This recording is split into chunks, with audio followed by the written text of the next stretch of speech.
nasci pronto. O Rodrigo começou cedo hoje. Não, o negócio hoje já está pegando. Vamos lá, então. Deixa eu pegar aqui minhas coisinhas, apontadora laser. Então tá, gente boa, olha só.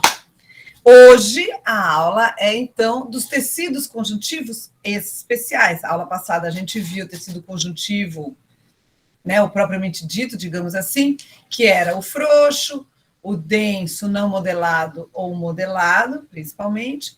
Aí nós vimos o tecido conjuntivo reticular e o elástico, né? Tá. Aí as suas células, a sua matriz, os seus componentes e tudo mais. Hoje a gente vai ver 2 dos tecidos conjuntivos ditos especiais, que são tecido adiposo e tecido cartilaginoso. Tá? É bem fácil. Meu nome, como vocês já sabem, é Esta Fandeira.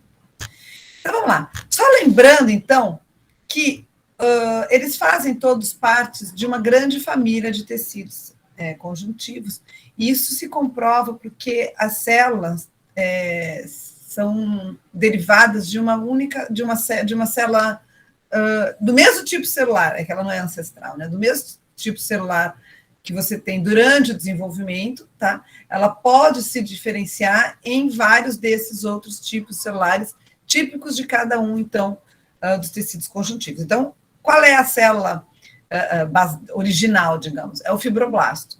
Tá?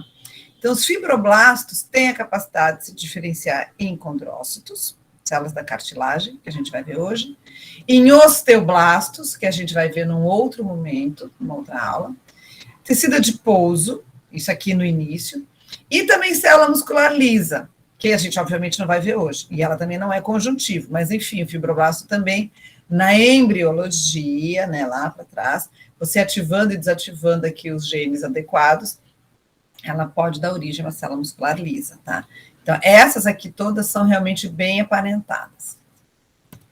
Aí vamos olhar, a gente vai começar falando do tecido adiposo. Como eu falei, então, é um tecido conjuntivo especial, né? E adivinha qual é o tipo de célula que compõe ele? Os adipócitos. Tadã! Então, o principal tipo celular que eu vou encontrar são os adipócitos. Ok. Esse tecido adiposo, ele faz parte do corpo humano, ele é necessário, bom e bem-vindo, não sejamos tão cruéis com ele, e ele faz parte de aproximadamente 20 a 25% do peso corporal das mulheres, e menos, né, 15 a 20% do peso corporal de homens, saudáveis, felizes, tudo certo. Né? Essa diferença aqui, acho que meio que dispensa comentários, ela é evidente, ela é necessária, justamente porque a mulher precisa, as fêmeas, né, precisam de maior reserva energética, porque elas vão precisar dessa reserva quando elas forem se reproduzir, quando elas tiverem que gestar um novo membro da espécie, elas vão precisar de alguma reserva energética extra, tanto para a gestação quanto para a amamentação depois. Então, elas já são programadas de maneira tal a ter uma maior reserva energética. Tá? Muito bem. Quais são as funções, então, do tecido adiposo? Alguns podem dizer abaixar a autoestima, alguns podem dizer enriquecer os donos de academia. Você pode dizer uma série de coisas, mas não é essa a nossa ideia aqui. Quais são as funções do tecido adiposo? Depósito de energia. A gente precisa de uma reserva energética. Né? É que hoje em dia, obviamente, o ser humano ele consegue viver de uma maneira tal que a maioria de nós tem uma certa fartura em alimento. Então, não nos falta mais. Mas a ideia do tecido adiposo era justamente armazenar energia para os momentos em que você vai ficar sem conseguir caçar ou sem conseguir coletar o teu alimento na natureza. Então, você precisa de reserva. É uma coisa bem fácil de se entender. Tá bom. O que mais ele faz? Ele modela a superfície do corpo. Né? Porque a localização de boa parte do tecido adiposo é justamente logo abaixo ele faz parte da pele, na verdade, ele fica logo abaixo da pele, tá? É o panículo adiposo. E ele modela toda a superfície do corpo, até que é um dos motivos de você ter diferenças no contorno do corpo de machos e fêmeas. É a distribuição bem diferenciada de músculos, ok, beleza também, mas a distribuição bem diferente de tecido adiposo em corpos masculinos e em corpos femininos. né? Que é uma coisa que você não nota em crianças, em infantes, antes da puberdade, antes dos hormônios reprodutores estarem ativos, os corpos de meninos e meninas são praticamente iguais, a superfície corporal, obviamente exceto pela genitália, mas a superfície é basicamente igual, a distribuição de tecido adiposo não diferencia muito os corpos, tá? Outro lugar, outra importância do tecido adiposo, eu adoro isso aqui, coxins absorventes de choques. Vocês conhecem airbag, né? Isso aqui é um gordura bag, tá? Aonde você vai encontrar isso aqui? Palma da mão e planta do pé. É o tipo do lugar que você sempre vai ter gordura, ela dificilmente vai ser mobilizada, a pessoa pode sofrer de privação de alimento, né? Diminuir muito a ingesta, e ela vai consumir tecido adiposo de vários outros lugares do corpo, mas dos coxins, dificilmente ela vai reduzir, tá? São absorventes de choque. Perceba, você passa o dia inteiro em pé, sobre os seus pés, e eles não ficam machucados, como ficariam se você passasse o dia inteiro se apoiando em qualquer outra superfície do corpo, tá? Então, eles são excelentes para absorver choques. Que mais? Isolamento térmico. Bom, aqui em Belém, isso é uma função assim que a gente não consegue nem entender o porquê que ela existe. Tudo bem, a gente vive num lugar, poxa, absolutamente equatorial. A gente está a 2 graus sul do Equador, então a gente não precisa de grandes isolamentos térmicos. Fez plim, alguém deve estar querendo entrar, eu acho. O que eu estava falando de isolamento térmico? Onde isso é importante? Em animais que vivem em lugares temperados, ou humanos também que vivem em lugares temperados ou lugares realmente frios. Se você for partir direto para os animais, é muito fácil, né? Qualquer bicho de lugar gelado, você sabe que tem aquela capa de gordura. E o que ela faz? Ela evita a perda de calor. Nós somos homeotérmicos, então a gente produz calor, né? A nossa função é produzir, uma das funções do nosso metabolismo é produzir calor e manter essa temperatura constante lá nos nossos 37,5. Se abaixa muito, você vai ter hipotermia, isso não é legal. Então, o isolante térmico, ele está sempre ali, na verdade, para evitar que você perca este calor, tá? Ele não vai servir para evitar que você sobreaqueça, isso não vai funcionar, tá? E ele, evidentemente, é muito eficiente, basta ver os ursos polares, as baleias, enfim, qualquer bicho de inverno, que passe em algum lugar de inverno, inclusive durante o outono, ele vai comer bastante, vai produzir bastante tecido adiposo para passar o inverno, tanto como reserva energética, como para sobreviver ao frio intenso, tá? O que mais que o tecido adiposo faz? Preenche espaços entre outros tecidos. Sabe, plastibolha? É a mesma ideia, tá? Ele acomoda os outros tecidos no organismo para evitar realmente choques, tá? Então, você tem em volta de órbitas oculares, você tem em volta de coração, você tem em volta dos órgãos internos mesmo, rim, intestino, às vezes tem demais. Bom, aí passou. Mas a ideia é realmente preencher espaço. Um lugar muito bacana que vocês vão ver é na língua. A língua é um órgão o quê? Você pensa em língua, que tipo de tecido vocês imaginam que a língua é feita, assim, o grosso da língua? Vai ser o quê? É um órgão o quê? Vai ser tecido muscular. Claro. Tecido muscular, movimento. Exato, sem dúvida, um órgão muscular, né? Alguém já comeu língua? Aquilo é músculo. Eu não gosto muito de língua, mas é um gosto particular pessoal. Apesar de ser vegetariana, eu já comi, eu gosto muito. Gostava muito, agora não posso mais. Não pode, não, é uma opção tua. Não é que você não pode, você não quer. Você resolveu ser vegetariana por opção. Mas tudo bem. Então, eu não gosto de língua. Mas a língua é, sem dúvida, um órgão, assim, primordialmente muscular. Só que acontece o seguinte, olha só. A língua, a gente não vira ela para vários lados. Você torce, retorce, vai para um lado, vai para o outro. Porque a função da língua, ela tem várias funções interessantes, mas vamos ficar na função básica. Qual é a função básica? Falar, nos ajudar na fala, e nos ajudar a mastigação, principalmente a mastigação, jogar o alimento de um lado ao outro, né, entre os dentes e tudo mais, e mexer naquele bolo alimentar até que você consiga engolir também. Então, para isso, você precisa de vários movimentos. Gente, músculo só puxa. Músculo não empurra. Músculo só puxa. A força muscular está sempre na contração. Quando você relaxa, é que ele espicha e deu, mas ele não faz força para empurrar. Então, se você tem que fazer movimentos para vários lados na língua, você tem que ter coisas que encolham em várias direções, para você poder ter isso. E aí, o que acontece? Você tem o feixe muscular em várias orientações, vão ficar uns buracos entre os feixes musculares. Esses buracos serão preenchidos também por tecido adiposo. Tá? Claro que quem fala mais tem menos tecido adiposo. Brincadeira, mentira. As mulheres têm menos, porque elas falam demais. Não é verdade. Não é verdade. Tá, então vamos lá. Existem 2 tipos de tecido adiposo, sabiam? O tecido adiposo comum, amarelo ou unilocular, e o tecido adiposo marrom ou multilocular. Tá? São 2 os tipos. Já ouviram falar desse com certeza absoluta? Conhecem esse? Já ouviram falar do tecido adiposo marrom? Normalmente. Sim? Eu já ouvi. Muito bem. Vocês ouviram falar onde? Na escola? Isso. Uau! Na faculdade. Faculdade, vai lá. Que curso você fez? Enfermagem. Tá bom, aí é de se esperar mesmo que tenha visto. Porque normalmente na escola vocês não viram tecido adiposo marrom. Mas o que não é um problema, né? Tá tudo certo. Peraí, Ele é citado, né, a maioria das vezes, mas aprofundado realmente. Bom, mas pelo menos já sabe que existe, que está no mesmo planeta que nós, né? Já é alguma coisa. Agora a gente vai falar um pouquinho mais dos 2. Então, vamos lá.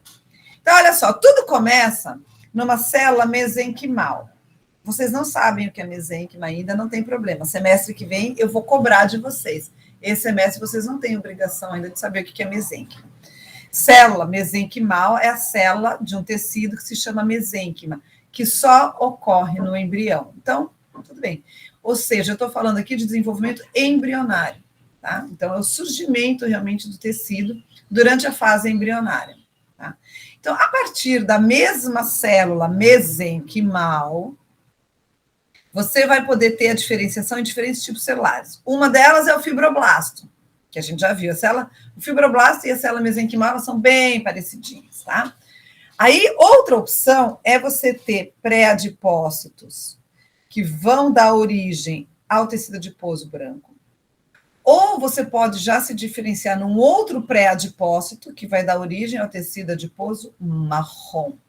Então, perceba, são 2 tecidos adiposos que têm a mesma célula original, a mesma célula tronco, vai. Mas, uma vez que começa a diferenciação para tecido adiposo marrom, ele vai ser adiposo marrom. Se ele começa para ser adiposo branco ou unilocular, ele vai ser branco ou unilocular. Não existe interconversão entre eles, tá? Ou você é uma coisa ou você é outra. Não pode mudar. Ele não muda, tá bem? E aí, então, sob a ação da insulina e, obviamente, receptores específicos lá dentro, ativação de um ou de outro gene, você vai começar a acumular gotículas de gordura, que são essas bolinhas brancas aqui, a bola branca maior é para ser o núcleo, acumula gotículas de gordura, várias, que bonitinho, tem um monte de vasinho sanguíneo passando no meio, e aí você formou lindamente, de uma maneira bem resumida aqui, o nosso tecido adiposo marrom. Outra opção, também sob a ação da insulina, também vai começar a acumular gotículas de gordura, elas vão se juntar num gotão, você tem uma super, ultra, mega gota de gordura enorme, o núcleo vai ficar achatadinho, claro, ele vai ficar espremido na lateral, você tem aquela baita gordura, o núcleo vai ficar espremidinho na lateral, tá? E aí você tem o tecido adiposo branco, ou unilocular, tá? Tá, muito bem. Então, vamos falar do comum ou unilocular. Esse tecido adiposo varia nas cores a fresco, quando você olha o tecido a fresco, né? Recém-removido do indivíduo. Ele vai do branco ao amarelo. Branco, porque a gordura é branca. E por que ela vai ser amarela em alguns casos? Porque o indivíduo teve uma ingesta grande de carotenoides. Quem lembra o que é um carotenoide? Quem sabe? Quem já ouviu falar? Ajuda aí. O que é um carotenoide? A vitamina A, alimentos que são vermelhos, tomate, cenoura.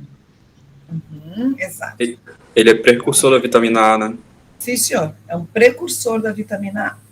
Quem não lembrava, lembre-se. Esse nome carotenoide vem do inglês, né? E ele é associado a carrot. Qual é a fonte que a gente ensina as crianças de vitamina A? Cenoura. Cenoura. Ai, tem que comer cenoura, faz bem para os olhos, porque a gente sabe que a vitamina A ela é importante para a produção lá para a manutenção dos cones, dos bastonetes, e não sei o quê, os pigmentos, né, que vão ajudar a gente a enxergar bem. E aí você precisa de vitamina A. E aí qual é a piadinha? Piadinha não, né? É o xalalá que toda mãe falava, pelo menos, deveria falar ainda, porque pelo menos é uma cultura geral correta. Você já viu algum coelhinho usando óculos? Não, por quê? Porque o coelhinho come muita cenoura. Ah, então tem que comer cenoura. Vamos comer cenoura, nenê. Ainda não dá cenoura. Bom, aí paciência. Mas, enfim, como é que chama cenoura em inglês? Carrot. Então, os carotenoides, eles são não somente das cenouras, mas são, então, os precursores da vitamina A, que são aqueles pigmentos laranja ou vermelho, exato, que tem, então, na cenoura, tem na beterraba, tem na cerola, tem no tomate, que alguém comentou aí, são esses. Tá bem. Mamão, tem muito. Aí o pessoal, às vezes, exagera, né? Você já viu, tem umas mães que acham que tem que dar muito mamão para a criança, porque mamão faz bem, dá-lhe mamão na criança, dá-lhe mamão. Você pode ter uma hipervitaminose A, viu? Cuidado. A mão da criança chega a ficar amarelinha. Tá? Por que a mão da criança vai ficando amarelinha? Porque está acumulando muito carotenoide, muita vitamina A no tecido adiposo. A bichinha vai ficando amarelinha. Cuidado, não exagera. Ah, mas não é uma vitamina? Você não se livra dela? A ideia da vitamina não é aquilo que você só absorve, é aquilo que você vai usar? Yes, no. Yes, no. A vitamina A, ela é parcialmente acumulada no fígado. Então, ela pode ser meio que considerada, às vezes, como não é um hormônio porque você não produz, tá? Mas você acumula ela temporariamente no fígado e você aguenta aí uns 3 meses sem comer muito carotenoide e você mantém os níveis normais de vitamina A, porque você consegue fazer uma certa reservinha. Então, não é 100% aquele negócio de, só come o que precisa e o resto vai fora. Não é bem assim, tá? Mas também não é hora de falar sobre isso, porque isso é lá da fisiologia, alguém que fale para vocês. Enfim, o tecido adiposo branco, ele é branco, mas ele pode se tornar amarelo, porque ele vai acumular carotenoide se você exagerar, se você comer mamão demais, por exemplo. E cenoura ninguém come demais. No adulto, no homem adulto, o ser humano, né? Não vamos sacrificar. Então, no homem adulto, é praticamente o único tipo de tecido adiposo que a gente vai encontrar. Tá? Então, em adultos, a gente praticamente não tem tecido adiposo marrom, em seres humanos. Nos recém-nascidos, esse tecido adiposo, ele forma o panículo adiposo ou hipoderme.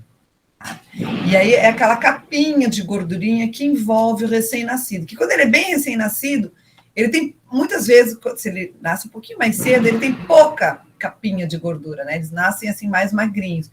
E em seguida o bichinho incha, vocês já viram? A criança com 1 mês, eles parecem uma bolinha, porque aquele panículo adiposo deu uma incrementada bacana. Esse panículo adiposo é muito importante, principalmente para o recém-nascido. É uma reserva energética antes que ele comece a mamar, antes que ele comece a conseguir metabolizar o leite e tudo mais. Então, ele já vem com uma reserva energética diretamente da fábrica, tá? E recobre todo o corpinho da criança, que é o panículo adiposo. Cada adipócito, cada célulazinha é circundada por uma lâmina basal só dela, tá? Isso daí já é uma questão histológica. E aí, se você olhar dentro do teu adipócito, existe uma grande gota de lipídio, tá? É a gota principal. Por isso que a gente chama de unilocular. É um lóculo só, é uma grande gota de gordura. O que não é 100% verdadeiro. Se você for olhar na microscopia eletrônica, você vai ver, claro, a grande gota, mas tem várias gotículas menores também, tá? Então, existem outras menores, mas uma é que é a grandona, tá bom. E ele vai continuar sendo chamado de unilocular eternamente, porque sim, porque as outras são pequenas. E lembrem-se, o tecido adiposo é muito, muito, muito irrigado. A gente pensa em gordura e pensa naquela coisa branca, praticamente, você acha que não tem muito sangue por ali, tudo mentira. Ele é super irrigado, tá? Como é que vai ser a irrigação do tecido adiposo? Septos de conjuntivo, já aprendam isso. Sempre os vasos sanguíneos e os nervos vão ser envoltos por tecido conjuntivo, normalmente o frouxo, que a gente viu na outra aula. Então, você vai ter septos de conjuntivo que vão passar entre o tecido adiposo e que vão levar o quê? Vasos sanguíneos e os nervos, tá? Sempre. Tá bom? Por que eu tenho que ter? Por que o tecido adiposo tem que ser irrigado? Qual será a lógica dessa construção? Por que eu tenho que ter vaso sanguíneo no tecido adiposo? Entre as células adiposas. Qual a lógica? Seria, professora, por causa, para poder fazer a manutenção, quando a gente precisar dessa reserva de energia, digamos assim, então precisa ter os receptores, seria de insulina, poderia ser? Aí vai ativar, vai fazer o processo. É isso aí. O tecido adiposo, a principal função dele não é reserva energética. De que adianta você ter uma reserva se você não consegue imobilizar? De que adianta você ter um supermercado super bem equipado, né, bem abastecido, com todo tipo de coisas, de comestíveis, se você não tem um acesso, se você não tem uma rua que chegue a esse supermercado? Que graça tem? Como é que você vai pegar o alimento lá dentro? Você tem que ter vias de acesso, né? De acesso para deixar lá para o caminhão, né, largar lá o que você vai comprar e depois para você ir lá e pegar o que você precisa. Então, tecido adiposo é a mesma coisa, você precisa de vias de acesso sanguíneo para deixar lá as reservas e guardar, né, quando você entra no glucagon, e ao contrário, para mobilizar aliás, a insulina, invertir, e, ao contrário, o glucagon, quando você quer remover essas gorduras de dentro, as reservas energéticas, né, de dentro do tecido adiposo, para usar para qualquer coisa que você está precisando. Né? Então, você tem que ter essas vias de acesso. Por isso que é tão ricamente irrigado. E aqui é a cara dele. Olha só, você diz, então, é isso aí, super difícil. Prova prática, vocês amam quando a gente põe tecido adiposo, porque não tem como errar. Cada coisinha dessas é um adipócito. Cada um deles. Parece umas bolhas de sabão. Claro, elas são redondas, mas como você põe uma do ladinho da outra, elas ficam meio apertadinhas. Os núcleos, quando você enxerga, eles vão estar assim meio que na lateral. Nem sempre você vai ver. E a gente diz que as lâminas histológicas de tecido adiposo é como se fosse o negativo da lâmina. Porque o que tinha aqui? Não era gordura? A gente já não viu que toda a gordura vai acabar sendo removida quando você faz a preparação dos cortes histológicos comuns. Então, você não tem nada para corar aqui. Então, você só corou um pouquinho de citoplasma que tinha aqui em volta e, no fim, a região da membrana plasmática de cada adipócito. E é isso que você vai ver. Tecido adiposo. E aqui, de novo, mesma coisa.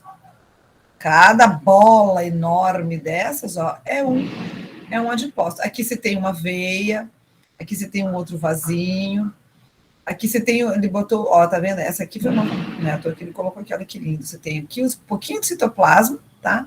E o núcleo excêntrico. Por quê? Porque é fora do centro. Tá bem? É isso, tecido adiposo unilocular. Bom, aí o tecido adiposo marrom ou multilocular. Essas características. Como o nome já sugere, ele é marrom. Então, a gente também pode dizer que ele é pardo. A cor é parda, a fresco, né? Não na coloração, quando você pega um bichinho a fresco. Tá? E por que ele é assim tão pardo? Porque você tem uma vascularização ainda mais intensa. Ele é mais vascularizado ainda, desculpa, do que o branco. E ele tem uma quantidade enorme de mitocôndrias nas suas células, que aparentemente também colabora com essa cor da célula como um todo. Tá? Ele não tem uma gota tão grande de gordura, tem muita mitocôndria. Ele tem uma distribuição muito limitada, só ocorre em algumas regiões, e as células do tecido adiposo marrom são bem menorzinhas do que o tecido adiposo comum. O tecido adiposo comum é uma baita de uma célula. Vocês viram o epitélio, né, na primeira aula. Na próxima, vocês vão ver conjuntivo. Na terceira, a gente vai ver o adiposo. Vocês vão ver, é uma baita de uma célula, não tem como errar. Tá? E o tecido adiposo marrom, ele é poligonal, ele realmente é uma celulinha mais estruturada, não é uma bola redonda, ele é mais estruturadinho. E no citoplasma você tem várias gotículas, não é à toa que ele é chamado de multilocular, tá? Gotículas de vários tamanhos e muita mitocôndria. Vocês estão vendo que eu estou me repetindo, porque é um fato importante, tem muita mitocôndria. As células em arranjo epitelioide, massas compactas, são com os capilares sanguíneos. Vocês sabem como é que é uma glândula endócrina cordonal? Vocês lembram, já viram na escola? O que é uma glândula endócrina cordonal? Vocês sabem o que é glândula endócrina? Que isso a gente já viu, né? Por que eu não acho aqui? Glândula endócrina, vocês sabem o que é, né? Sim. O que é cordonal? Por que ela é chamada de cordonal? Eu vou desenhar aqui embaixo. Porque as células se organizam como se fossem... Vou fazer assim. Isso aqui... Eu posso desenhar assim, porque eu sou professora. Vocês têm que desenhar bonitinho. As células se organizam como se fossem cordões. Um cordão, outro cordão aqui. Inclusive, eu vou fazer esse aqui ramificado.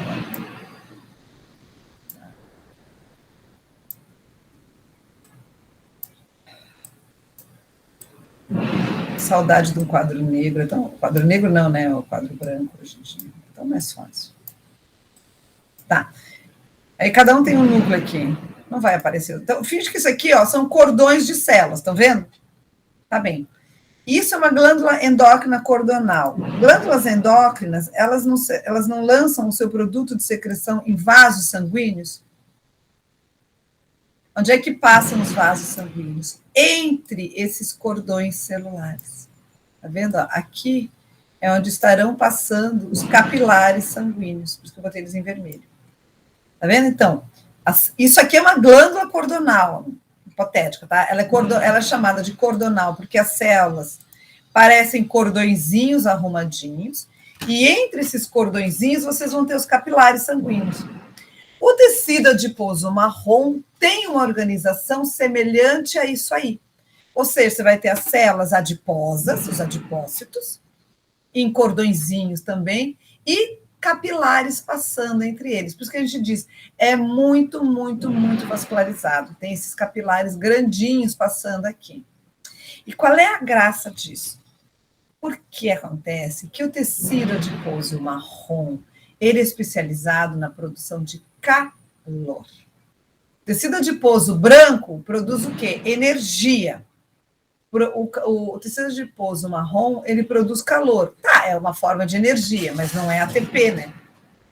O tecido adiposo branco, ele tem reserva energética, que quando você faz a lipólise do tecido adiposo branco, você quebra, né, os lipídios lá dentro, segue nas mitocôndrias também, você vai produzir o quê? ATP, no branco, que é a moeda energética que a gente precisa. No marrom, não. Você entra em lipólise também, libera noradrenalina, então, né, o teu sistema nervoso está dizendo, olha, eu estou precisando que você se ative, noradrenalina, aumenta a lipólise, oxidação dos ácidos graxos, a mesma coisa. E aí, na mitocôndria, você vai produzir calor, ao invés de produzir ATP. Porque na mitocôndria, você tem uma enzima diferente que se chama termogenina.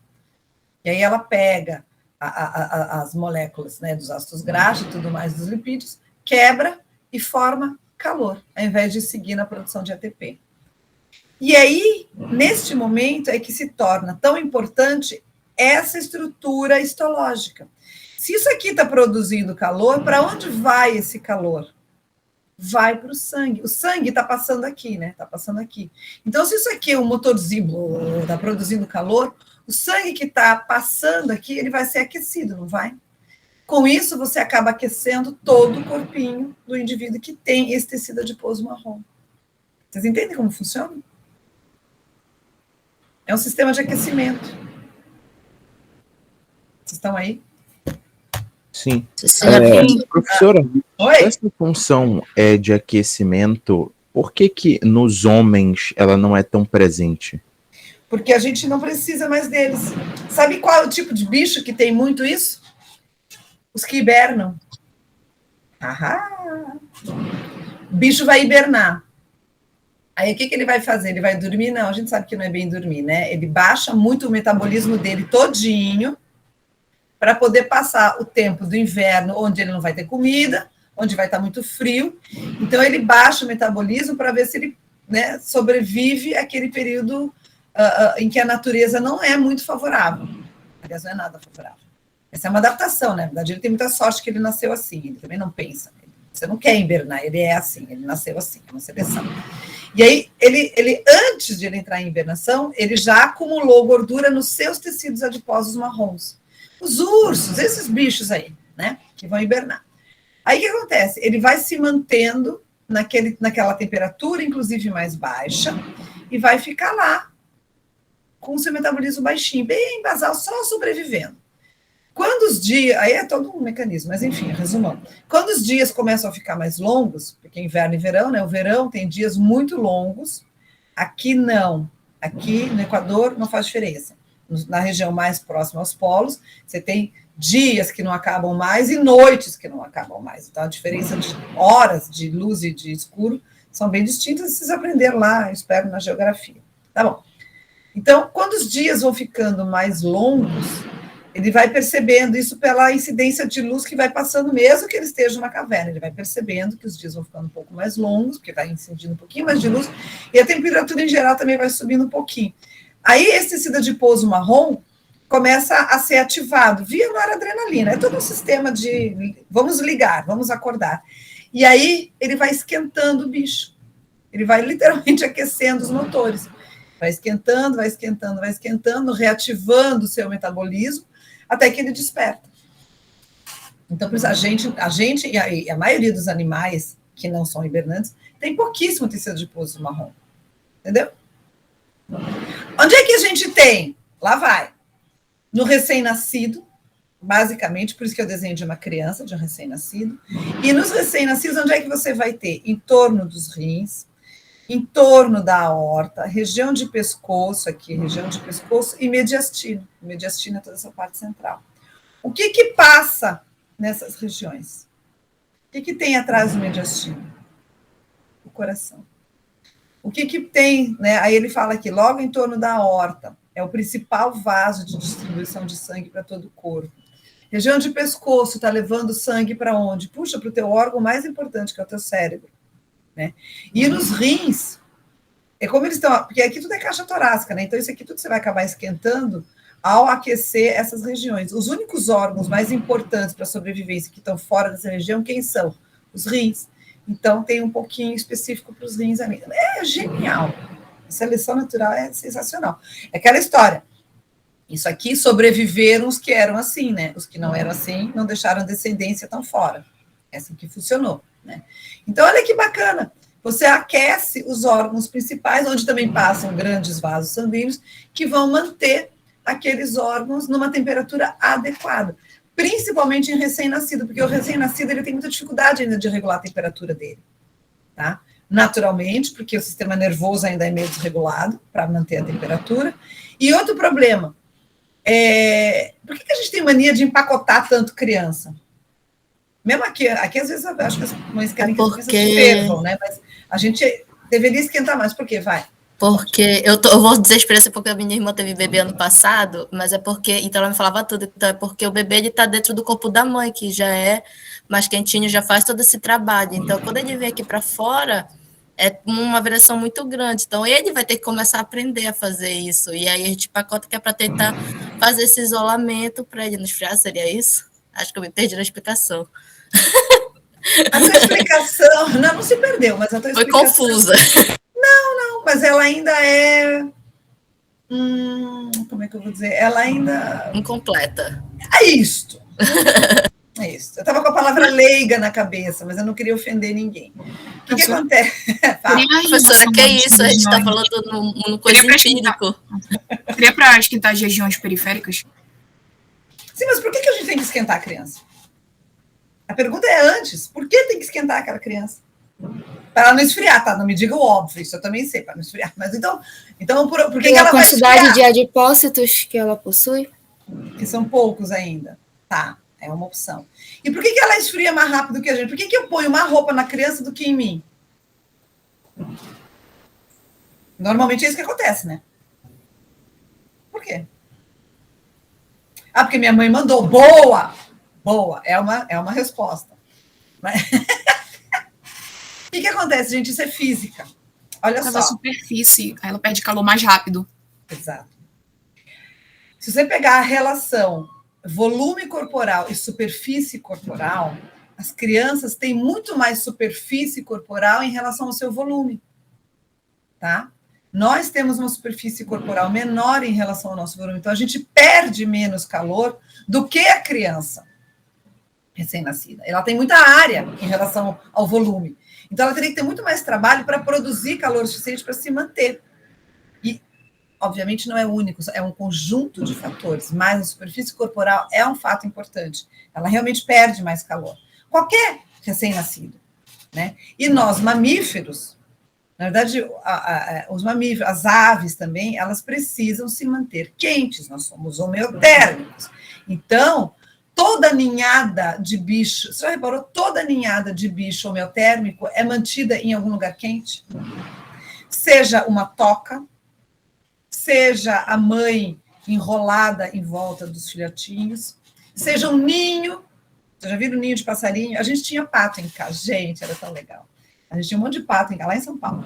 E a gente tinha paineiro, não sei se vocês conhecem paineiro, ela tem aquela painazinha tão bonitinha. As patinhas, gente, era a coisa mais fofa. Elas faziam o ninhozinho dela e elas levavam as painas para dentro do ninho. Ficava aquela coisa mais fofinha e quente. Tanto enquanto você está chocando os ovos, evidentemente, e depois.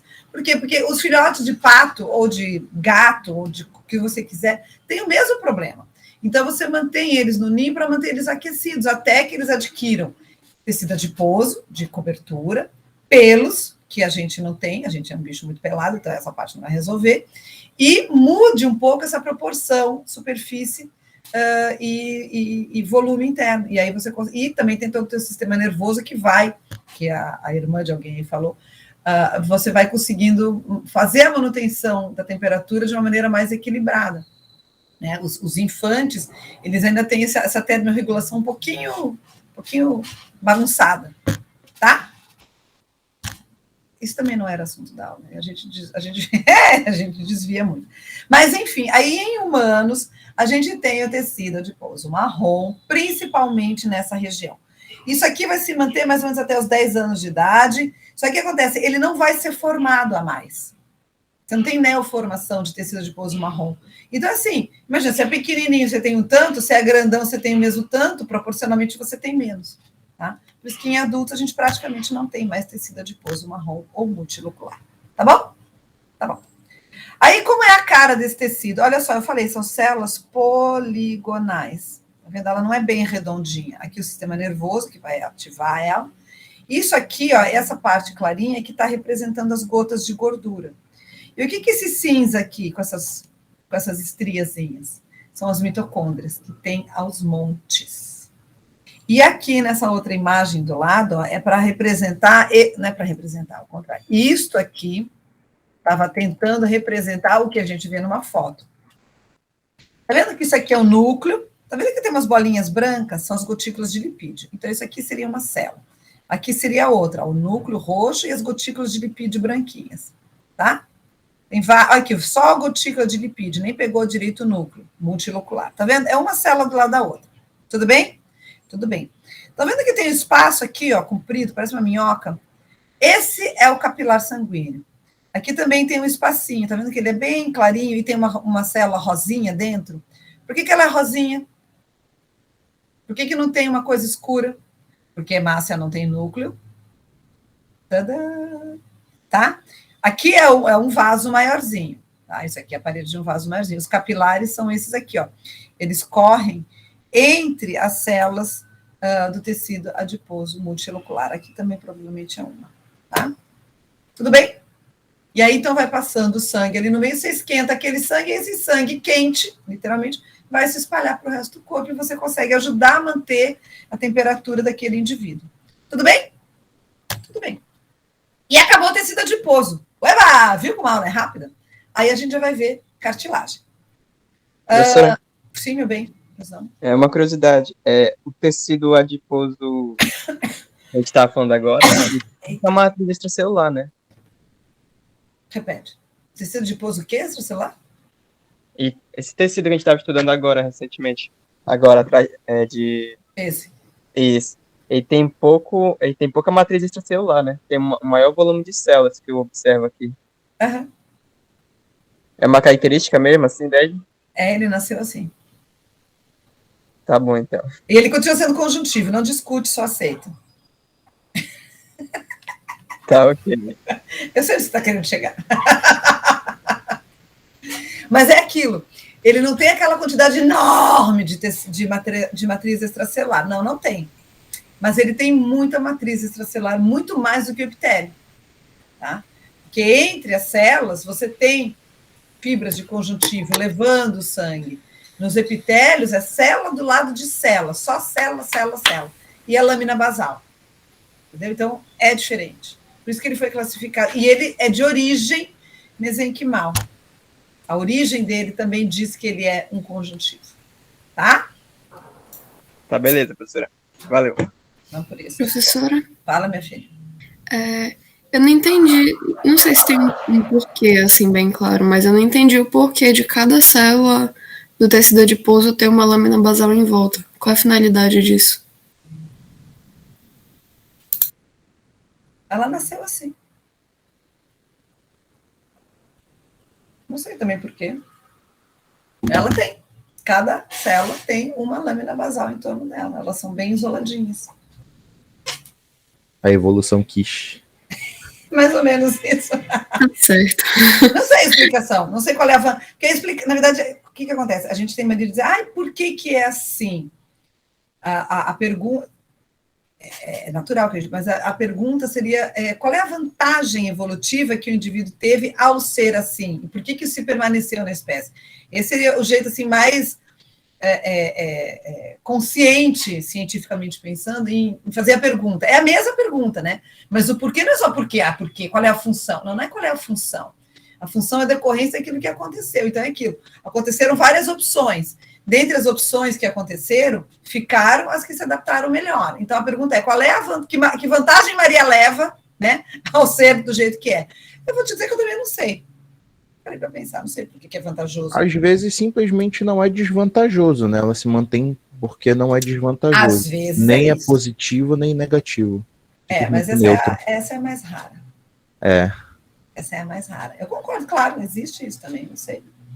Professora, já que a gente vai mudar de tecido, eu vou fazer também pergunta, aproveitar que a gente ainda está falando em adiposo antes de mudar.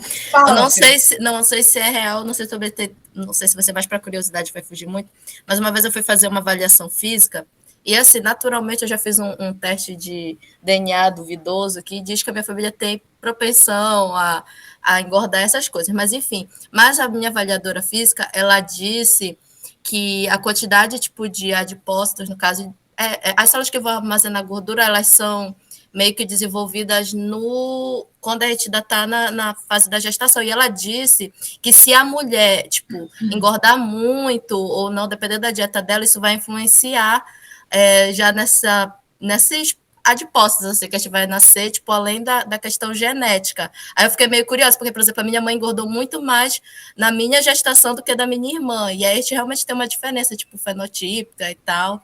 Isso influencia ou não? A avaliadora viajou. A tua mãe não tem culpa. Não culpe a sua mãe de que uma é mais reforçadinha e a outra é mais magrelinha. Tudo influencia, mas observemos outros fatos. Eu tenho filhos gêmeos, tá? Então eu vou o contraponto. Se os meus filhos são gêmeos, me parece óbvio que a influência durante a gestação era a mesma para os dois. O tanto que eu comi foi o mesmo, né?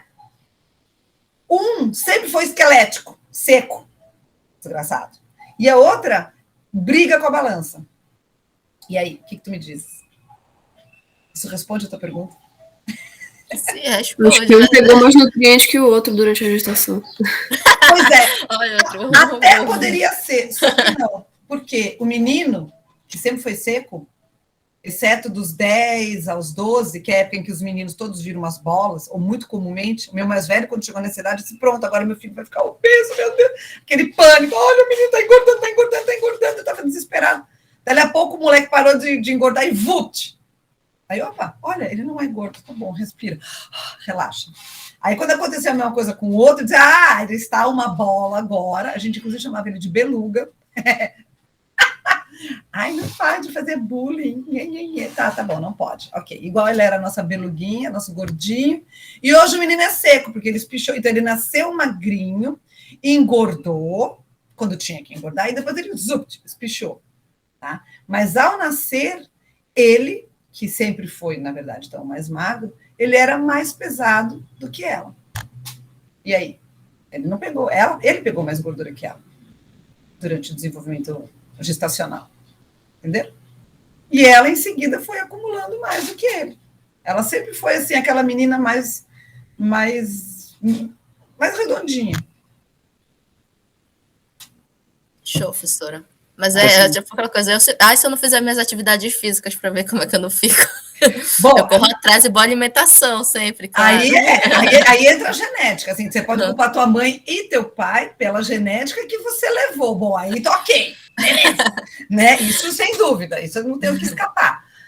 Que é o tal do metabolismo. Alguns comem pouco e guardam tudo, porque o teu corpo acha sempre que você vai passar por um período de estresse nutricional, eles acham que você vai ficar sem comida em seguida, e ele resolve guardar tudo.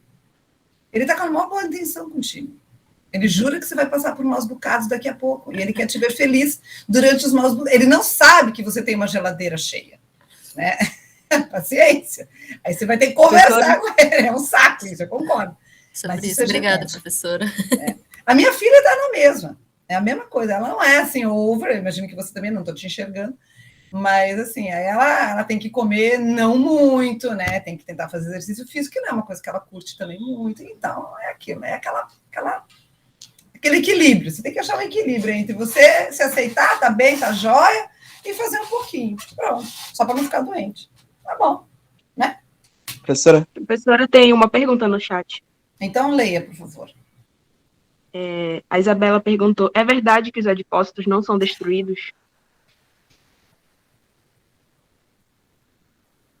Eu imagino que ele está falando fisiologicamente, né? Assim, quando você emagrece, eles não são destruídos, é isso. Olha, existe isso. Sabe que eu nunca parei para ler, porque é o tipo de assunto que não me interessa muito, eu vou ser muito sincera com vocês. Mas tudo que eu já ouvi é exatamente isso. Eles só murcham, eles não somem. Então você emagrece, o desgraçado só murcha. Aí você come um pouquinho, ele, oba! Vamos juntar de novo. E aí você volta a engordar. Então ele é meio enjadinho.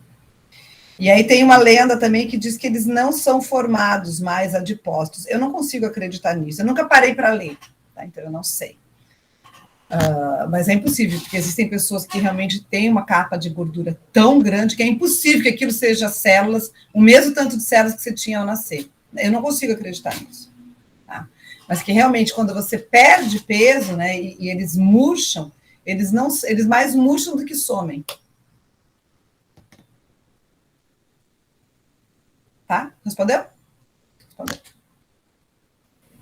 Continuemos. Sim, professora. Pedro está com a mão levantada, tu quer falar? Fala, meu filho. Não adianta levantar a mão que eu não enxergo, criatura.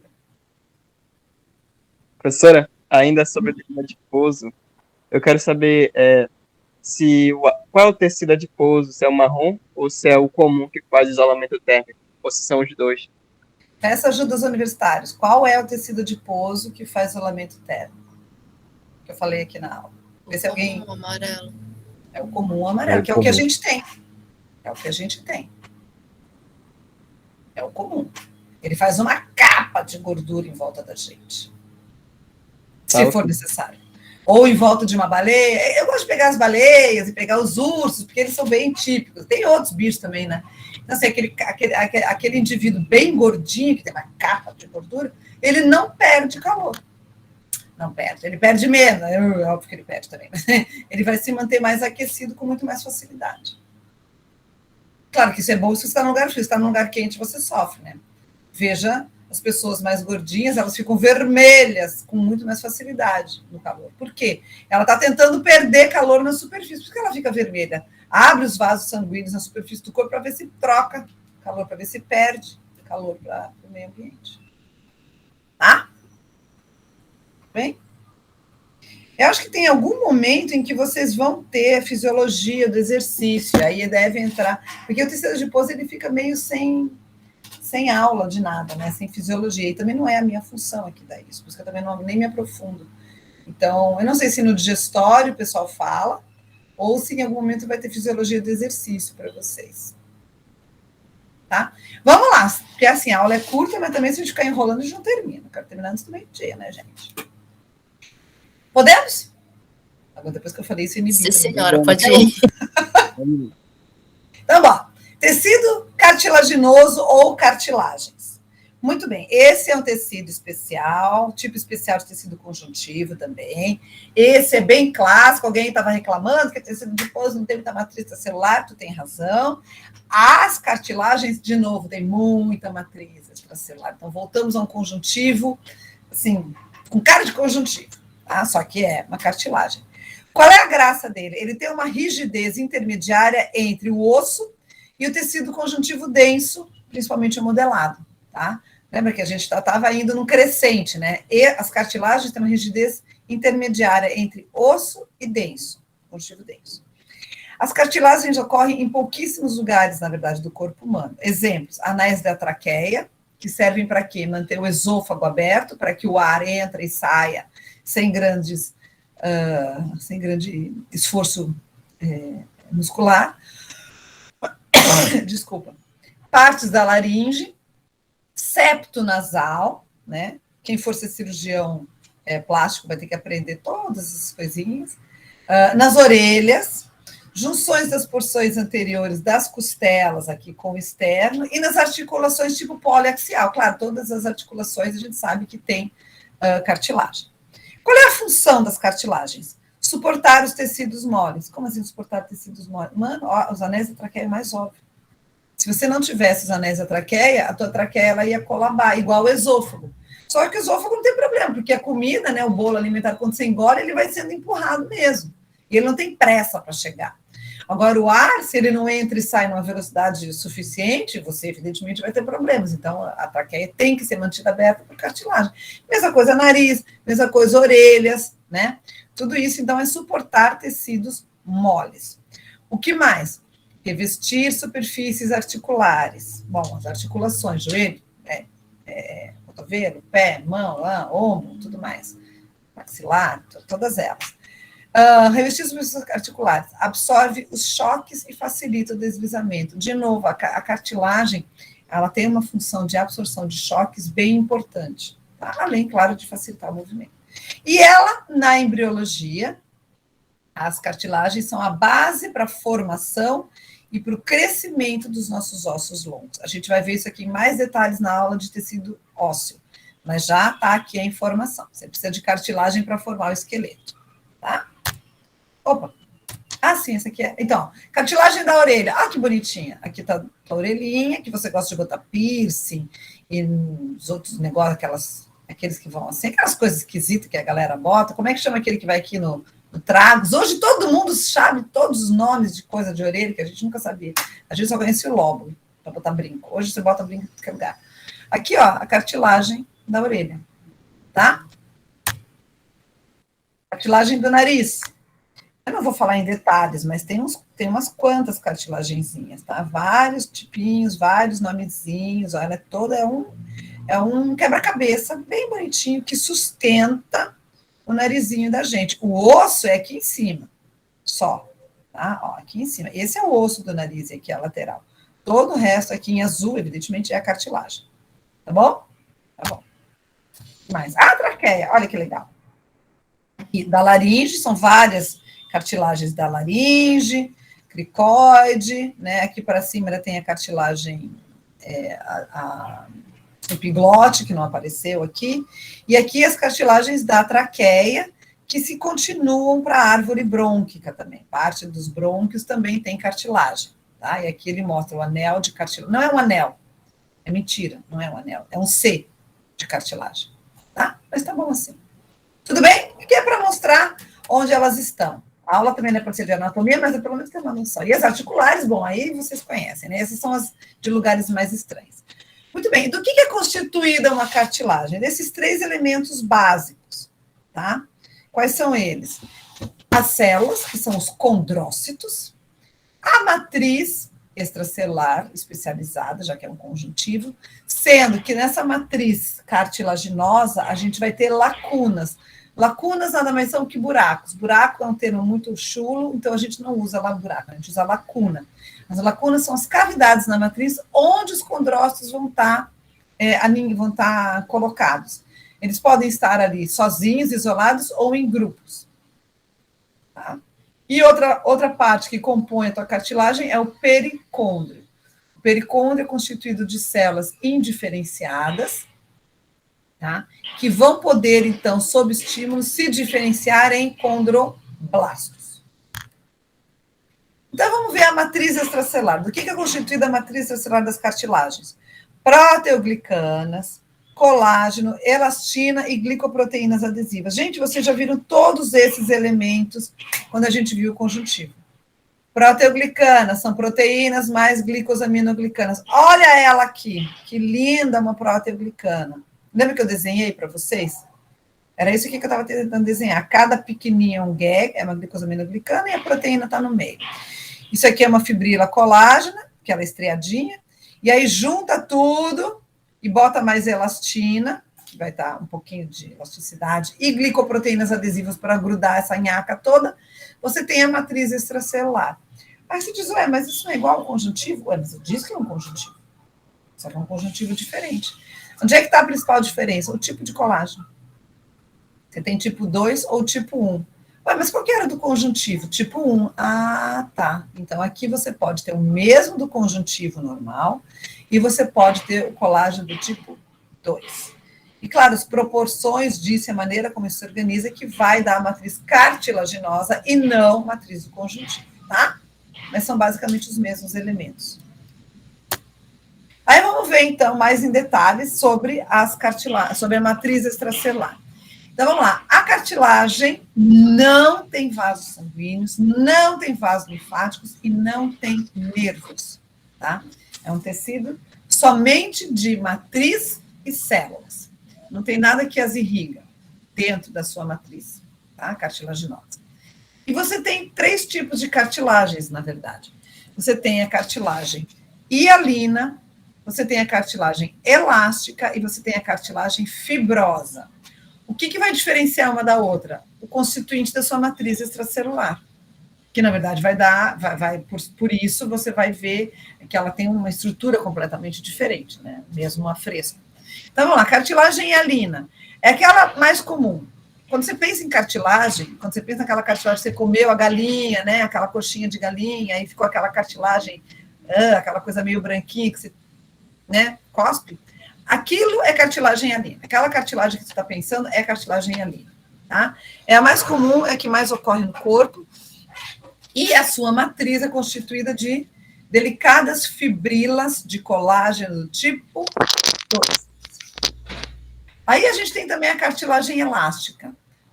Ela tem poucas fibrilas do colágeno do tipo 2, tem também, mas é pouco. E adivinha o que ela vai ter muito? Ora, fibrilas elásticas. Claro, é uma cartilagem elástica, vai ter muita fibrila elástica, tá?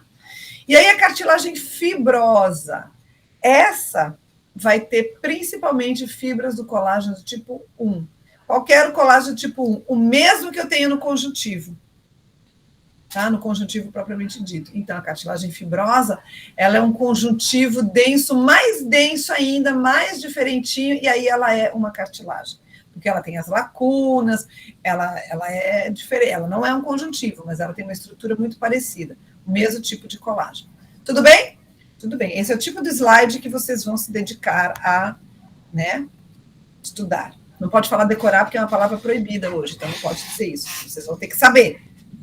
E aí, como é que se forma a cartilagem? Histogênese da cartilagem. De novo, porque essas células estreladinhas aqui, normalmente representam quem? Células mesenquimais. Então, mesênquima com células mesenquimais ou mesenquimatosa, tanto faz. Isso aqui é o meu conjuntivo indiferenciado lá do meu embrião. Então, estamos no embrião. Essas células do mesênquima vão se diferenciar em condroblastos e os condroblastos vão sintetizar matriz. Conforme ele vai sintetizando matriz, é óbvio que ele vai se afastando uns dos outros. É natural. Se você produz matriz e deposita em volta de ti, você vai se afastar dos teus amiguinhos. Quando ele para de sintetizar a matriz, a gente diz que o condroblasto vira agora um condrócito. Lembra de fibroblasto e fibrócito? É a mesma lógica. Aí você tem aqui os condrócitos. Esses condrócitos vão ficar isolados no primeiro momento, cada um numa lacuna, e eles podem começar a fazer divisão mitótica. Quando eles fazem várias divisões mitóticas, eles vão formar o quê? Grupos isógenos dentro de cada lacuna. Aí você tem a matriz cartilaginosa e os grupos isógenos. Por que isógenos ou isogênicos? Porque eles são todas células irmãs, filhas de uma célula que se dividiu. Tudo bem? Bem. Como é que cresce, então, a cartilagem? Porque isso aqui era como ela surge, é a histogênese, como ela aparece, né, no indivíduo. Como é que ela vai crescer, ou condrogênese? Você tem duas maneiras de ter crescimento cartilaginoso. Ou ele é intersticial, ou ele é aposicional. O intersticial é porque ele cresce a partir do interstício. Gente, os nomes são muito didáticos, tá? Então, o crescimento intersticial vai a partir do interstício. Ou seja, você vai ter divisão mitótica das células e deposição de matriz. Então, é do interstício, você vai depositando mais matriz. Esse tipo de crescimento intersticial é o que ocorre na última fase do desenvolvimento, tá? Aí, na última fase do desenvolvimento, você vai ter menos matriz, menos deposição de matriz, perdão, ele vai parar de depositar tanto. E aí, quando ele para de depositar tanto, ele vai começar a se dividir, e aí você vai ter os grupos isógenos. Tá? Então, na última fase aqui, é quando você vai formar os grupos isógenos. Crescimento intersticial, de dentro para fora. Beleza. É meio óbvio que numa cartilagem, como ela é mais rígida, chega uma hora vai ser difícil esse crescimento intersticial, porque como é que você vai realocar uma matriz que já está meio dura, né? Fica difícil, fisicamente falando. Então, você tem o segundo tipo de crescimento, que é o aposicional. O que é um aposto, né? Uma coisa aposta, é uma coisa que é colocada ao lado, certo? Então, o crescimento aposicional é o crescimento a partir do pericôndrio. O pericôndrio é uma capa de tecido conjuntivo, na verdade, que fica em torno das cartilagens. Tá? Que tem células específicas, a gente já vai ver o pericôndrio, mas ele é um conjuntivo que fica em volta das cartilagens. A partir do pericôndrio, você vai ter a possibilidade de diferenciar algumas células do pericôndrio em condroblastos.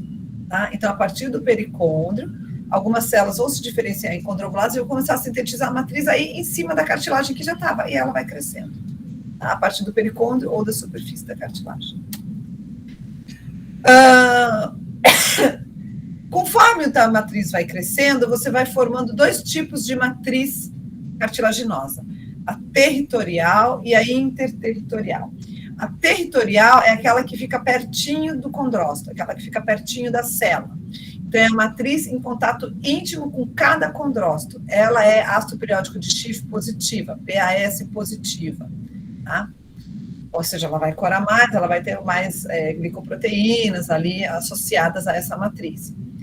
Ela forma um chamado um halo lacunar. Esse halo lacunar, que fica justamente em volta de cada condrócito, né, de volta de cada lacuna, né, é a camada interna da matriz territorial, onde você vai ter, então, fibrilas de colágeno bastante frouxas ainda.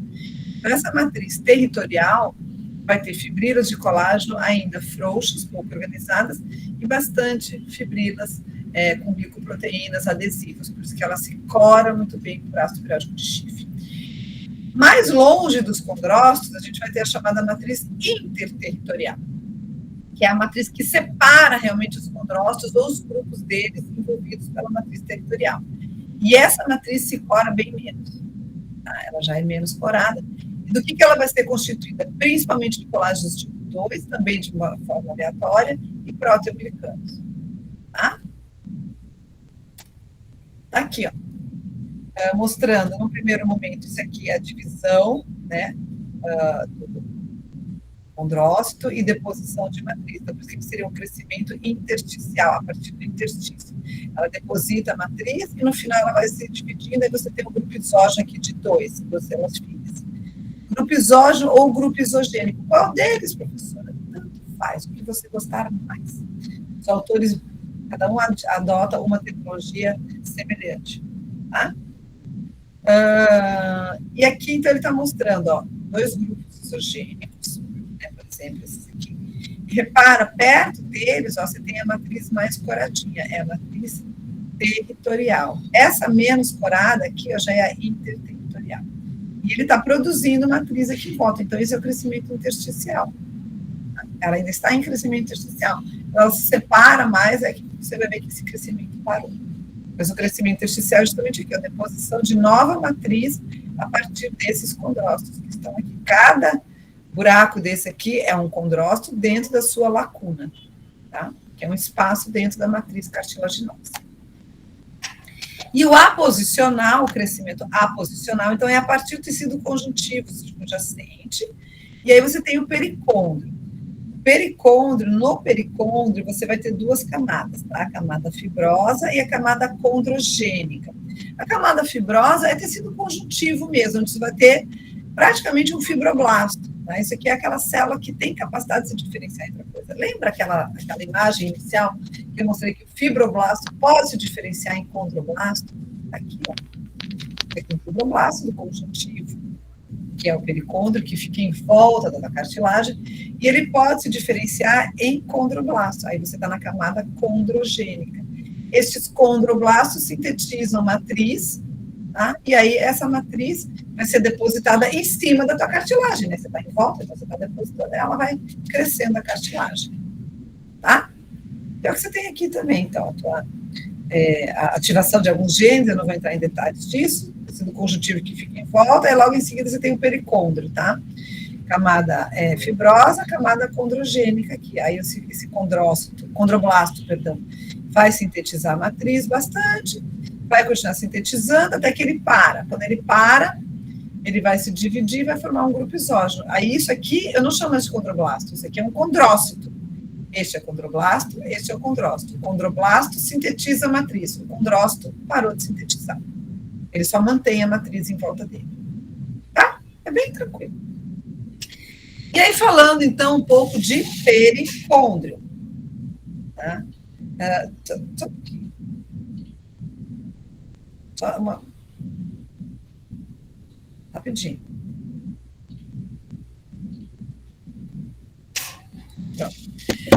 Falando então em pericôndrio, olha só. O pericôndrio, como eu estava falando, é o conjuntivo que envolve as cartilagens, qualquer uma delas. Na verdade, não é qualquer uma delas, depois a gente vai ver, mas que envolve as cartilagens. Ela é de tecido conjuntivo denso, que pode ser dividido em duas camadas. Estava no desenho, isso aqui é aquele slide para dar uma organizada no raciocínio, tá? Então, quais são as duas camadas? A fibrosa de fora, que é mais parecida com o conjuntivo mesmo, onde você vai ter feitos de colágeno tipo mielastina e, claro, fibroblastos. E a camada interna ou condrogênica, onde você vai ter condrócitos achatadinhos, né? Na verdade, eles vão dar origem aos condroblastos achatados, alinhados na margem da cartilagem. Por que a gente chama ele aqui de condrócito? Condrócito é aquele que não está sintetizando ainda a matriz. Esse condrócito, ele pode ser acordado, ele vem à vida, né? E aí ele vai ser um condroblasto. Tá? Tudo bem? Tudo bem. E aqui, condrócito o quê? Oi? Condrócito o quê? Ele ainda não está... É aquele que não sintetiza muito a matriz. É aquele que só mantém a matriz. É igual o fibrócito e fibroblasto. O fibroblasto é o que sintetiza muito. O fibrócito é aquele que é quiescente. A mesma coisa é aqui. Ele está vivo, mas não produz tanto. Tá? E aí, no pericôndrio, ó, as duas camadas, fibrosa e condrogênica. Na fibrosa, você tem as células quiescentes, que uns autores dizem que são fibroblastos, os outros dizem que são condrócitos quiescentes. São células que podem se diferenciar em condroblasto. E são da família dos fibroblastos. Tá? Então, tá aqui.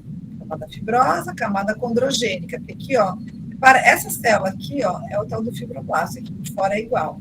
Aqui, ó, a célula já está maiorzinha. Olha como ela está maiorzinha, já está sintetizando a matriz. Tá? E é um crescimento que é aposicional, a partir do pericôndrio. Essa camada aqui é que vai se diferenciar em células produtoras de matriz. E aí, claro, essa matriz vai estar sendo depositada em cima da tua cartilagem. Fácil. As células mais centrais, tá? Esses condrócitos mais centrais aqui, já vão começar a fazer divisão mitótica, aí você já tem quem? Os grupos isógenos ou isogênicos. Isso se repete para o outro lado. Como assim? Gente, é uma cartilagem. Ela é uma peça cartilaginosa. Então, um contador serve, tá? Você tem uma peça de cartilagem. Então, você vai ter, quando você corta, você vai ter pericôndrio em cima e você vai ter pericôndrio embaixo, no teu corte. O pericôndrio é em volta dela toda, né? Quando você corta assim, olha, você vai encontrar em cima e embaixo. Aqui dá uma fatia de pão. Você vai ver a casca, né, em cima e embaixo, certo? Muito bem. Então, tudo que eu enxergo aqui, ó. O pericôndrio está aqui e a cartilagem propriamente está aqui. Tudo bem? Lembrando, então, que as células mais internas do pericôndrio, que são chamadas de célula de camada cardiogênica, vão se diferenciar que cardiogênica? Condrogênica, vão se diferenciar em condroblastos, e aí, como isso aqui está representando uma cartilagem hialina, vão sintetizar colágeno tipo 2, principalmente, além das outras coisas, né? As glicoproteínas adesivas e tudo mais. Tá bom? Tá bom. E aí, de novo, mais detalhes sobre o pericôndrio. Onde é que você tem pericôndrio em torno das cartilagens, mas em alguns lugares não. Onde a cartilagem forma superfície livre, como assim? Na cavidade articular. Então, a articulação, tá? Uma cartilagem sobre a outra não vai ter, aliás, a cartilagem sobre o osso não vai ter pericôndrio, tá? E em local onde ele entra em contato direto com o osso, ali você não vai ter pericôndrio. Gente, a cartilagem, ela tá para absorver choques.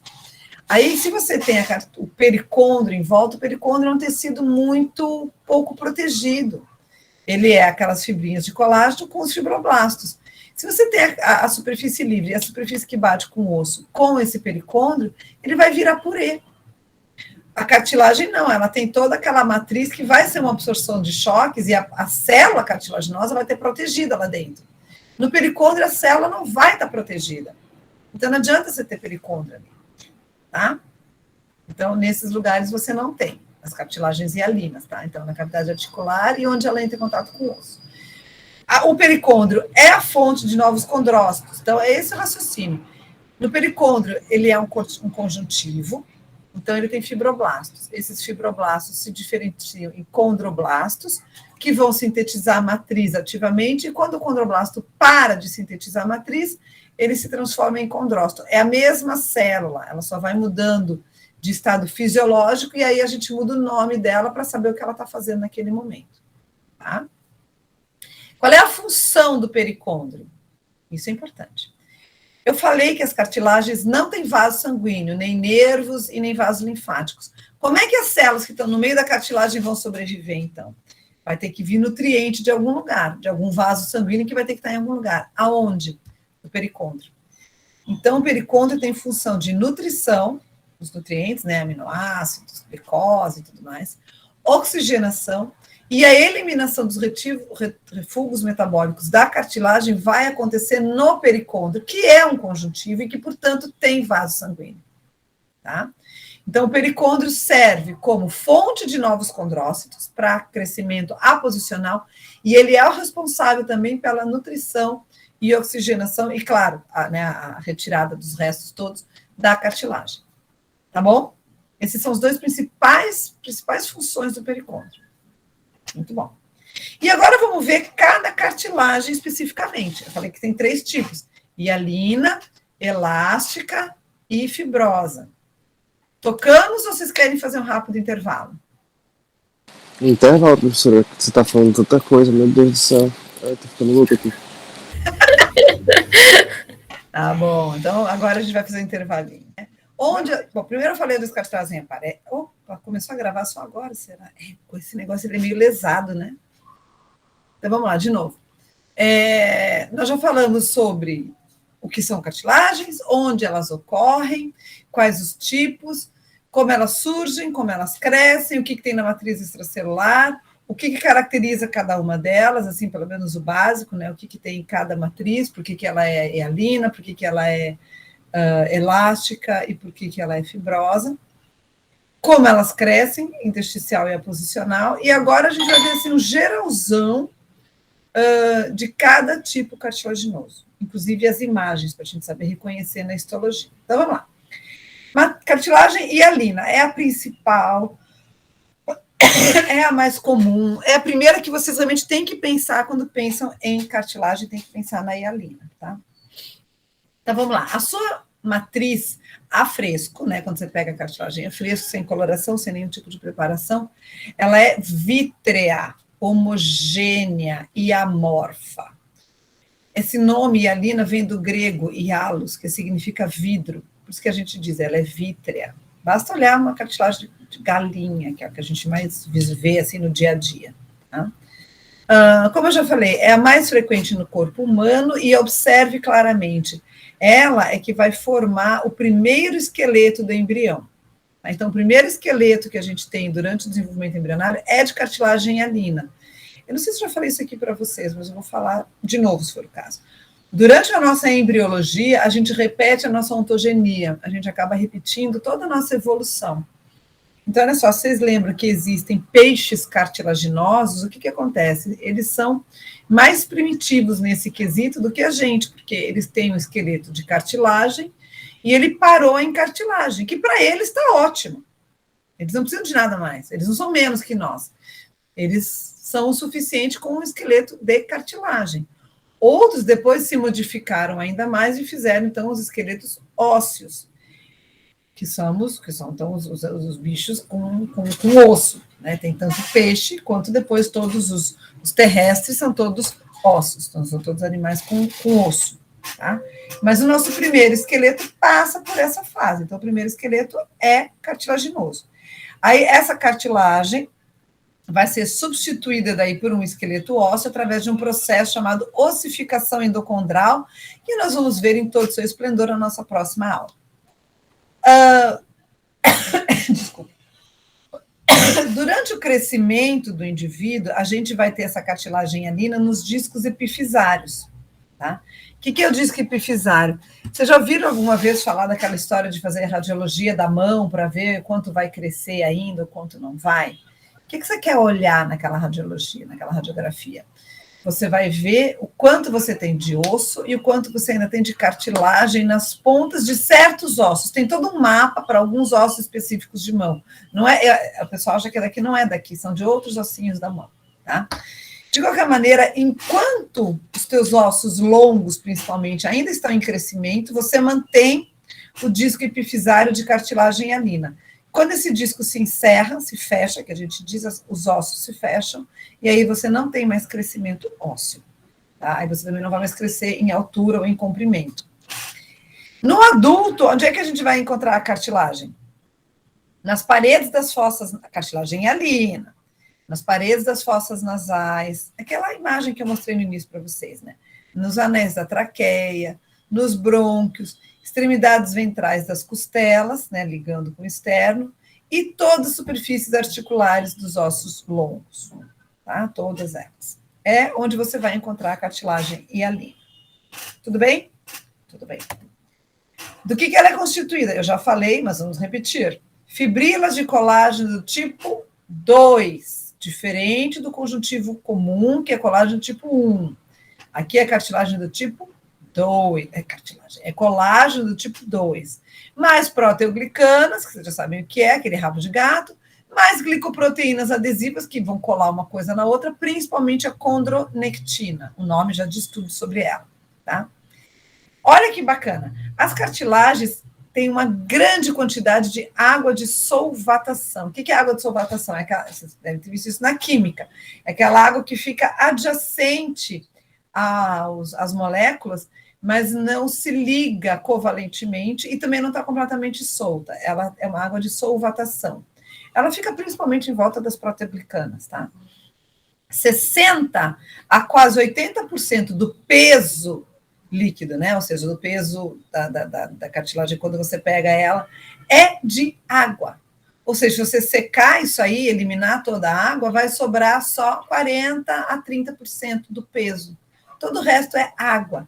Então, se você tem muita água, aquela que eu estava falando, é um hidrobag, tá? A gente chama, o airbag, vocês conhecem, acaba sendo meio que um hidrobag. É uma mola biomecânica. Aquela água vai servir para amortecer os choques, tá? Mola biomecânica. E, óbvio, essa água também vai servir para a difusão dos solutos. Lembra? Como é que você nutre os condrócitos? A partir do pericôndrio. Então, os nutrientes saem do pericôndrio e vão ter que atravessar a matriz cartilaginosa. Como? Pela parte da água de solvatação. Tá? As cartilagens hialinas têm pericôndrio. Se eu estou dizendo isso é porque alguma não vai ter, né? Então, assim, cartilagem hialina com pericôndrio. Tá legal. Cara de cartilagem hialina, tá aqui, ó. Isso aqui é a matriz cartilaginosa, obviamente corada com metoxilmiosina, e os condrócitos, em cada um numa lacuna.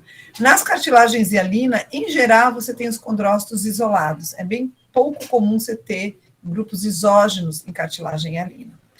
Isso aqui é uma imagem do Kirzenbaum, tá? Isso aqui é o resumo ultra mega blaster do que você precisa saber sobre cartilagem hialina. Então, é a vascular, tem pericôndrio com suas duas camadas, fibrosa e condrogênica, e onde você tem os vasos sanguíneos. É constituída principalmente de colágeno do tipo 2, e onde você encontra esqueleto temporário do embrião, cartilagem articulares, né, todas as articulações, e cartilagens de toda a via respiratória, então, desde nariz, traqueia e brônquios, tá? Aqui ele entra em detalhes. Tudo bem? Tudo bem. Outra visão de cartilagem hialina, menor aumento, maior aumento. Olha que bonitinha. O que eu tenho aqui? O que é esse rosa? Pericôndrio. Ah, pericôndrio. Aí vem aqui as células, ainda a parte fibrosa, aí aqui já os condroblastos, a parte condrogênica. Esses condroblastos aqui estão o quê? Sintetizando matriz. E aqui você já tem a matriz formada aqui com grupos isógenos. Tá? E aqui você tem pericôndrio do outro lado de novo. Em maior aumento, olha como o pericôndrio é bem fibroso. Tá vendo? As fibras colágenas aqui do tipo 1, que é um conjuntivo, elas, inclusive, né, na preparação, você viu que ela rasga, assim, porque elas são alinhadas nesse sentido. É um conjuntivo densozinho. Tá? É um conjuntivo. E aqui, então, os fibroblastos, aqui já os condroblastos, né? Tá? Já condroblasto sintetizando a matriz, e aqui um grupo isógeno da matriz cartilaginosa. E ela é sempre assim, bem homogênea e vítrea. Obviamente aqui ela está corada, né? Essa matriz mais corada e mais próxima aos condrócitos é a matriz territorial, e essa menos corada é a interterritorial. Tá? Isso aí, então, é uma visão de cartilagem hialina. Agora, a próxima cartilagem, o segundo tipo, a cartilagem fibrosa. A cartilagem fibrosa é o intermediário entre conjuntivo denso, modelado, e cartilagem hialina. Tá? Ela é uma coisa intermediária aí, entre esses dois tecidos. E a cartilagem fibrosa, lembrem do nome, ela é sempre associada a um conjuntivo denso modelado, que é rico em fibras colágenas, tá? Bem alinhadas. Então, a cartilagem fibrosa é sempre associada a esse conjuntivo. Sendo que, na verdade, você não sabe muito bem onde acaba o conjuntivo denso modelado e onde começa a cartilagem fibrosa. É uma transição, tá, de um para o outro. Essa cartilagem fibrosa tem fibrilas ou fibras colágenas do tipo 1, que é o mesmo tipo de fibra colágeno das cartilagens do tecido conjuntivo. É a mesma desse denso modelado que está em volta, tá? Só que na cartilagem fibrosa, essas fibras colágenas são muito bem organizadas em feixes com orientação irregular ou paralela, ao longo sempre dos condrócitos, ao longo da organização dos condrócitos. Normalmente ela é paralela, tá? Você tem pouca substância fundamental amorfa nessa cartilagem fibrosa, por isso que ela é chamada de fibrosa, porque ela tem muitas fibras, e nela, ó, não tem pericôndrio. Não tem pericôndrio, assim, propriamente dito, mas note, ela é associada a um conjuntivo denso modelado, com um limite impreciso. Então, isso aqui vai ser o pericôndrio dela, mas não é chamado de pericôndrio, tá? Tem a função, mas não é chamado de pericôndrio, tá bom? Então, não tem pericôndrio. Onde é que eu vou encontrar essa cartilagem fibrosa? Ela é mais rara ainda. Eu vou encontrar ela em pontos em que alguns tendões vão se inserir nos ossos, nas articulações externo-clavicular, temporomandibular, nos meniscos das articulações dos joelhos, sínfise pubiana e nos discos intervertebrais. São lugares, assim, na verdade, onde você tem menos movimento, tá? É lá que você vai encontrar essa cartilagem fibrosa, tá? A cara dela, olha aqui, uma cartilagem, é cartilagem fibrosa ou fibrocartilagem, tanto faz. Aqui, ó, os condrócitos alinhadinhos ao longo das fibras de tensão, das fibras colágenas, tá? Elas vêm aqui. E aí tá aqui os condrócitos, tá? Normalmente ela é avascular também, não tem pericôndrio, mas é associada a um tecido conjuntivo. É de condrócitos e fibroblastos com colágeno do tipo 1. E a matriz ela é menos rígida do que a cartilagem hialina, tá? E onde é que ela ocorre? De novo, discos intervertebrais, discos articulares do joelho, mandíbula, articulação externo-clavicular e sínfise pubiana. De novo, isso aqui é uma imagem também do Kirzenbaum, com um resumão do que vocês precisam saber. E aqui outras imagens, olha aqui, ó. Aqui você percebe bem a característica fibrosa da fibrocartilagem, as fibras colágenas bem alinhadas, e os condrócitos, ó, bem alinhadinhos entre as fibras colágenas. Aqui em maior aumento, olha aqui, os condrócitos bonitinhos, e as fibras colágenas bem alinhadinhas. E, por fim, a gente tem a cartilagem elástica. A cartilagem elástica ela é parecida com a hialina, na sua estrutura, só que adivinha o que ela tem muito? Fibras elásticas, bem finas, tá? Fibrilas elásticas quase, contínuas com o pericôndrio, ou seja, essas fibras elásticas elas se ancoram no pericôndrio, tá? Para segurar bem. Ou seja, se ela se ancora no pericôndrio, evidentemente é porque ela tem pericôndrio, tá?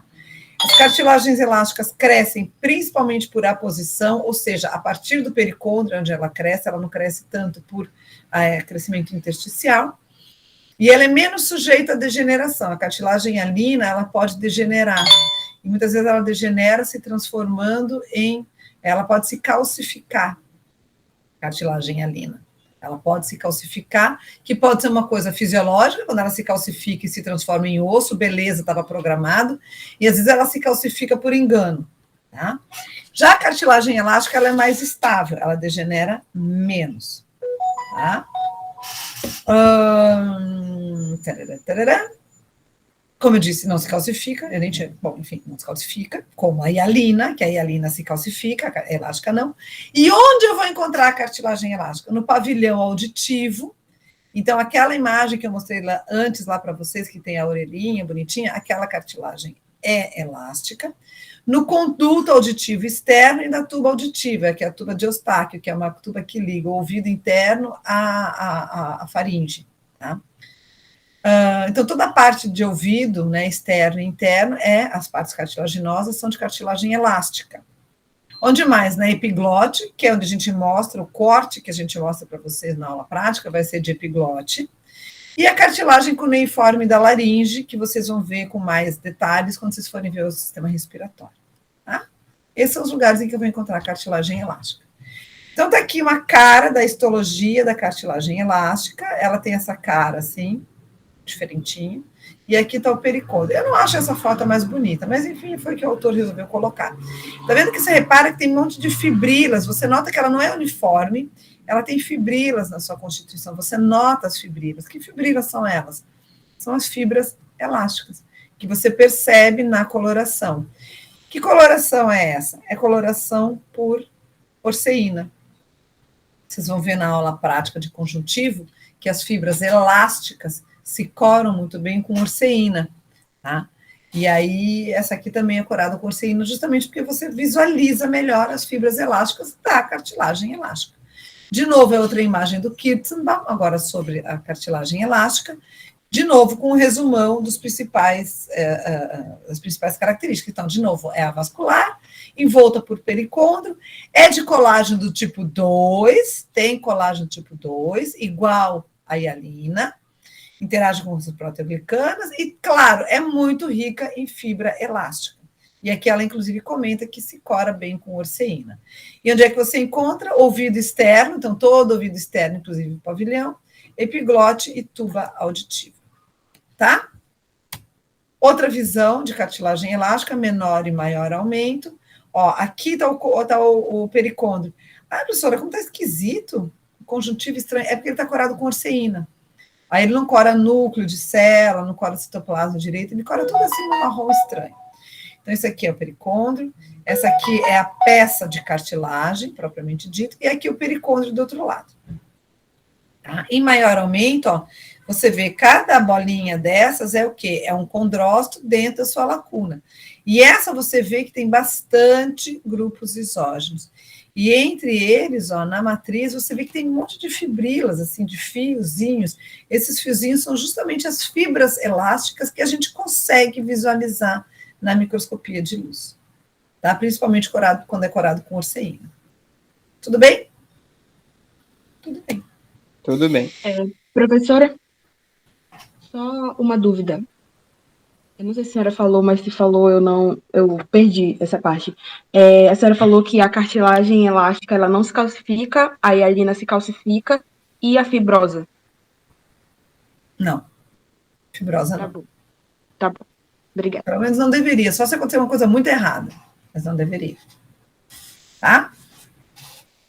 Degeneração. Quando é que ela vai degenerar? Bom, quando você calcifica a matriz.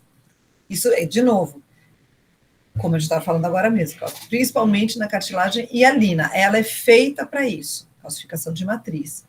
Isso pode acontecer em momento fisiológico, porque você está ossificando, porque você está tendo crescimento ósseo ou formação de osso.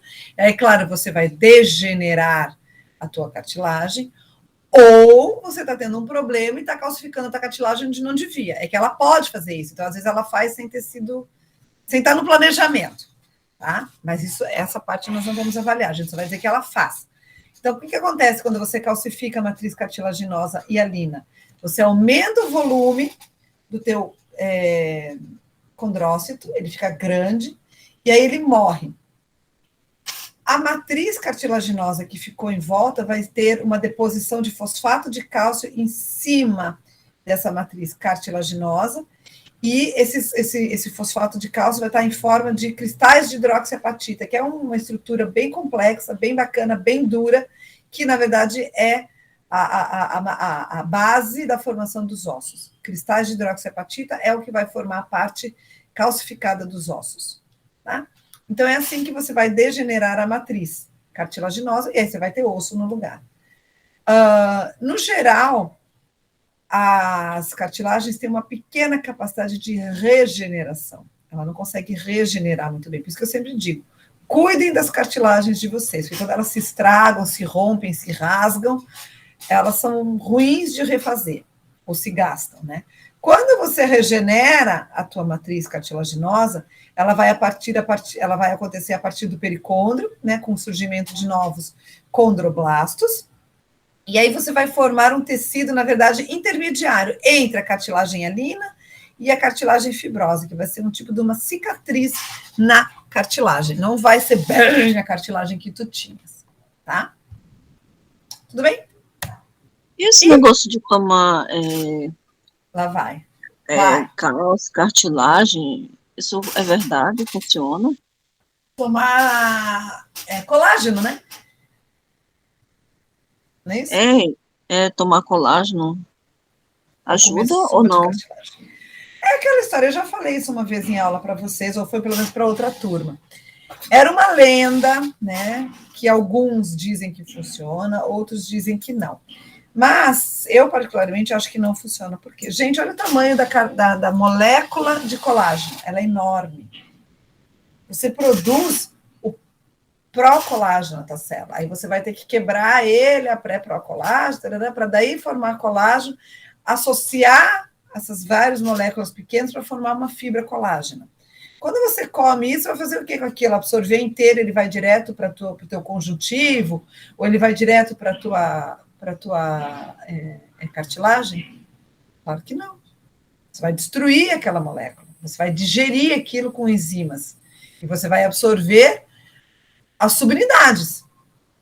E aí a tua célula que vai ter que se virar e fazer tudo de novo. E o teu condroblasto ou o teu fibroblasto vai ter que pegar aquilo e produzir novas fibras colágenas.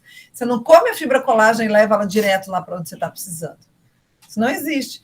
Então, a ideia de comer colágeno ou de ingerir o colágeno é, na verdade, ver se você estimula e dá bastante subsídios, né? bastante matéria-prima, muitos tijolinhos, para ver se o teu condroblasto, por exemplo, aqui, produz nova cartilagem. Essa é a ideia.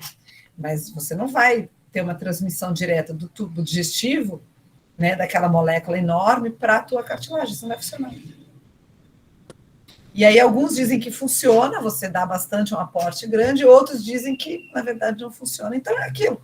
Mal não faz. Então a gente acaba tomando, muitas vezes, na expectativa de ver se funciona um pouco. Não é bem controverso, isso. Eu já tomei colágeno, quem nunca, né? Mas ninguém sabe se funciona muito bem. Professor, Oi. ainda não entendi bem não essa parte da degeneração. De modo geral, por que o tecido cartilaginoso é sujeito à degeneração em comparação aos outros tecidos? Não é que ele é sujeito à degeneração, é que ele se regenera mal. E ele não é mais ou menos sujeito à degeneração do que os outros. Eu não disse isso. Eu disse como é a degeneração dele. Quando ela degenera, a cartilagem hialina, ela vai se transformar em tecido ósseo. Mas, normalmente, a ideia é que você tenha as suas cartilagens até o final da tua vida. Sempre se mantendo renovadas. É óbvio, não é a mesma, né? Ela vai sendo renovada constantemente. Mas, como todos os outros tecidos, a renovação vai diminuindo ao longo da vida, né? Então, a velocidade de renovação vai diminuindo, ela vai degenerando como todos os outros tecidos. Os musculares, os epiteliais, tudo vai envelhecendo, tudo vai tendo uma regeneração mais lenta. Só isso, ela não degenera mais ou menos que os outros tecidos. Eu não disse isso. O problema é que quando ela quebra, ou tem uma injúria, ou rasga, ela é ruim de fazer uma nova. O epitélio, não. Você se machuca, se fere muito, rapidinho você tem um epitélio novinho, folha, beleza, como se nada tivesse acontecido. Isso não acontece tão bem com as cartilagens. É isso que eu estou falando. Entendeu? O silêncio me diz que entendeu. Mais alguma pergunta?